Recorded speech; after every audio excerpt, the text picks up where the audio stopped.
what I have here is a Vanair compressor. It's actually a diesel-powered compressor that's bolted on the back of this truck. The customer uses it for several different things, but the point is, it's a very useful tool for them, and it's really important that they don't have any kind of breakdowns or any kind of, lapse in time when they can use it. So the service interval is very important. We're doing these services because they're using it so often, every 2 to 3 weeks, sometimes 4 weeks, depending on how long they use it. One thing I want to point out in particular is the compressor oil level. There's a sight glass on here. I want to point it out and show you what to look for.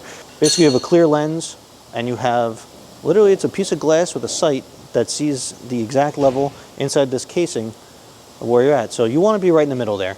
Some of these sight glasses can get foggy, they can get dirty. If that's the case, you can clean them, you can change them, you can replace them. Other times, there's actually a little ball in there. There's like a little marble that can go in there, and that can float to be right in the center as well. So there's different types of sight glasses, but in general, you want to make sure that that fluid level is right in the center of the sight glass. Make sure the fluid looks clear and clean. If it's starting to get really black and the glass is getting really dirty and foggy, there's a good chance that you're either overdue on your service or there's something going on there. If this looks like chocolate milk in there, you have water in the oil. So you want to drain that out. If there is water getting in, find out where, fix that problem. That's good. And another thing that's cool is that these units have this little hose where you can drain the oil right from this hose. Instead of having to fuss around for the drain plug in there, they actually connect the hose right to the drain plug. You can just take this cap off.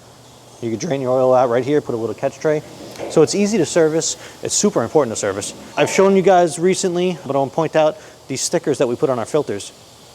So it's obvious when you pull this panel off, you know when we did this service. We did this back actually in October of 2024, and it's back here already. It's in the beginning of December. So it's only been a few weeks, maybe 4 weeks on this unit, and that's what we're gonna do. Compressor oil, engine oil, filters, be good to go, back to work.